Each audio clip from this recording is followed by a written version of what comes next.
All right, hello friends, it is Dr. Alsip again, and we are going to discuss some of the specifics in terms of the shoulder joint. And whereas we have I made a fairly similar dissection supplement uh, earlier on within the musculoskeletal materials, the majority of those images really focused on plastinated specimens, and we are going to look at some of the dissections of a shoulder joint, so non-plastinated specimens. And we'll focus majority-wise in terms of the glenohumeral, but of course we're going to talk a little bit about your AC joint or the acromioclavicular and some of the ligaments you can see there. All right, so let's try to locate these on this particular dissection. There are a few things that I want to make sure that we can identify. We are looking at an anterior view here. I know this because you can see the subclavian vein, you can start seeing some of the brachial plexus, so obviously we're in an anterior view. You can see the clavicle here and the clavicle here. There has been cut right here to allow for a view of the subscapularis muscle in this region and of course the brachial plexus. So if we're looking at the clavicle here, you can see a little bit of the acromion in this region right here, and you can see kind of right about where your acromioclavicular joint is located. Right here you can see quite a bit more of that white connective tissue ligamentous region, specifically those acromioclavicular ligaments that we'll talk about in a moment, but that's right where the AC joint is in this particular donor. Then when we're looking over here, you can see the shaft of the humerus fairly clearly, and you can see the greater tubercle, which is projecting.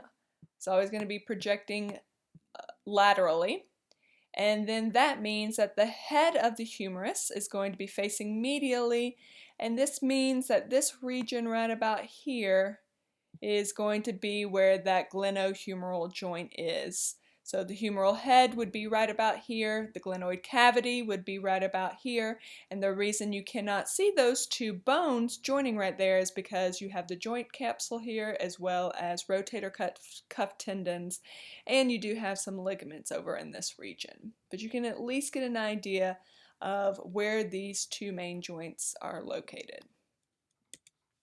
Okay, so let's take a closer look at this anterior view and see if we can identify some of these ligaments. And it's important to be able to do this both on the prosections because those were dissected down just to bone, but it is nice to have some of the context in terms of some of the neurovascular structures in this region as well. So you can get an idea of how close these structures are. So starting with the acromioclavicular, going back to this region, this was the clavicle, this is the acromion process here, and you can see about where these two bones are articulating, and you can see the white fibrous connective tissue here, or dense, irregular connective tissue, or regular connective tissue to form the ligament. And so that acromioclavicular, remember, is just going to be a capsular ligament or a thickening of the joint capsule here. So this would be the AC ligaments. Next, trying to locate the coracoacromial and coracoclavicular. Let's find that coraco portion of it. And that is going to be projecting right here. So this is the coracoid process. It has lots of ligaments in this region, so that's why it doesn't look like the nice clean bone that we're typically used to for the coracoid process. But you can see it projecting a little bit more anteriorly here. You can see a little bit of muscle underneath here, which is that subscapularis muscle. So that gives you a context of that anteriorly placed rotator cuff muscle. So if we know that this is the coracoid process, then we just need to attach these other ligaments to the specific bone. So for the coracoacromial, that's going to be this fairly expansive portion right here, going up to attach to the acromion. And I really like this image, and we'll see another image that I think is pretty nice in a moment. And you can really see how the coracoacromial ligament as well as its surrounding osteological structures are forming that coracoacromial arch to be that superior protection to the glenohumeral joint. So this is a really nice image of how robust this particular ligament is. Over here, back to the coracoid process, and heading up and attaching to the clavicle, you'll have your coracoclavicular ligaments. These nice, robust, strong ligaments that play such an important role in terms of the stability of your acromioclavicular joint.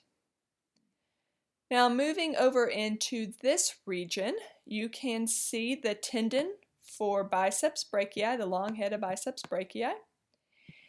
And you can see right around here that we're getting into the greater tubercle, because this is facing, it's an anterolateral view, so the greater tubercle is facing a little bit more towards us than a straight anterior view.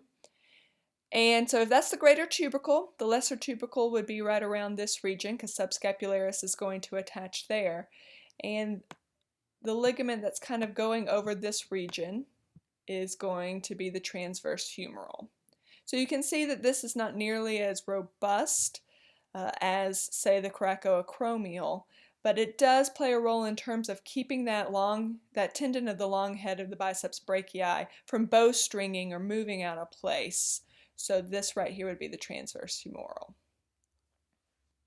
And then lastly, this whole region right here is going to be a part of the joint capsule, because we're going to talk about the rotator cuff tendons in a moment.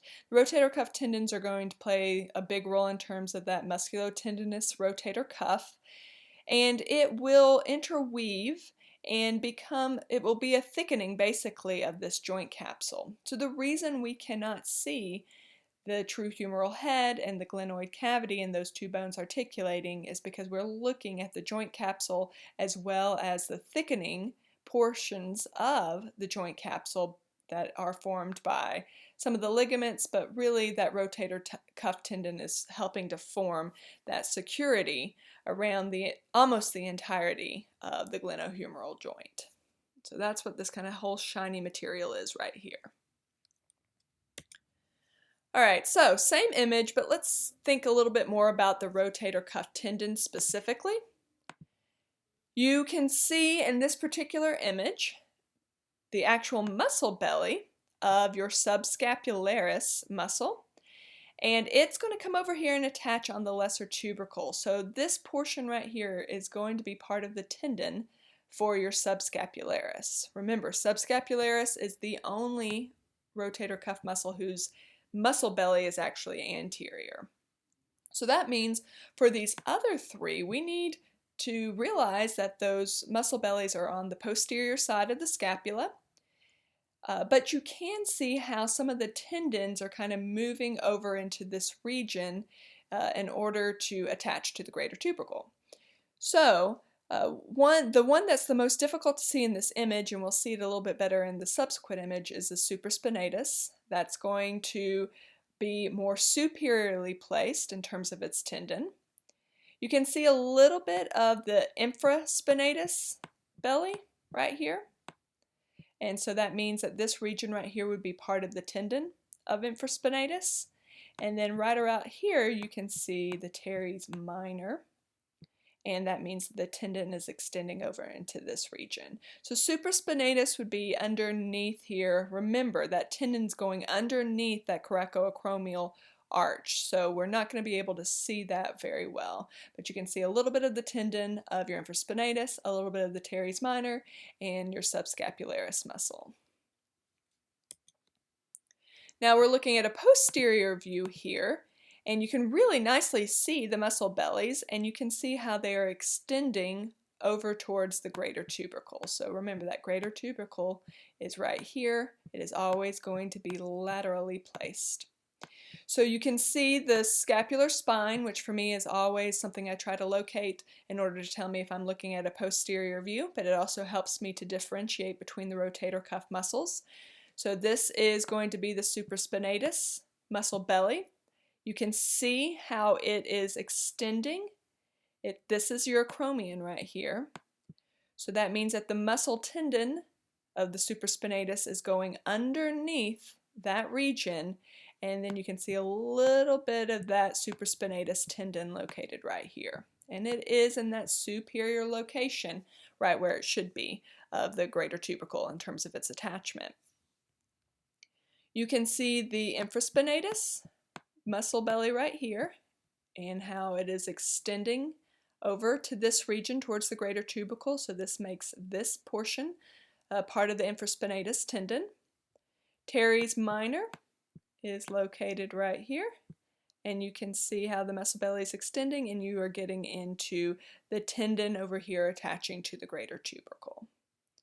So I like this view, even though you can't see the tendons particularly well. It's difficult to see the tendons in comparison to, say, the joint capsule, but you can at least understand the directionality in terms of where they're located. And lastly, I wanted to return to this anterior view, but to really show a little bit better view of the subscapularis muscle belly. You can really see it nicely right here. It's fairly expansive. It's sitting within that subscapularis fossa on the anterior surface. But what I really liked about this image is you can just see how the muscle belly is transitioning into the tendon, and how you really can't tell the difference here between the subscapularis tendon and the joint cavity. They basically become kind of one at this point because it's a thickening of that joint capsule. So if I were to put a pin or a label right here and ask you, what is that? It would be difficult to tell. I may need to ask something specific, as in which tendon would have an attachment somewhere around here, or if specifically I was asking about the joint cavity. So I would have to be specific in terms of what I am expecting you to answer here.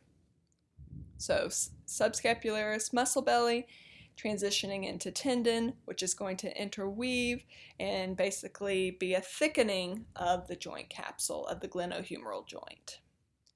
One last thing before we go in this particular session, returning back to the acromioclavicular joint, the ligaments, the acromioclavicular ligaments and the joint capsule have been removed in this particular image, so you can really see a nice example of an articular disc, which you do have in the acromioclavicular ligament, or excuse me, in the acromioclavicular joint. So that fibrocartilaginous disc located right in between those two bones, and it would be within the joint cavity, so within the joint capsule as well, located right into that region. So you can see that kind of what an articular disc looks like, because sometimes it's hard to conceptualize what it looks like, the thickness of it, and how it fits within the joint region. So this is a really nice dissection of an articular disc.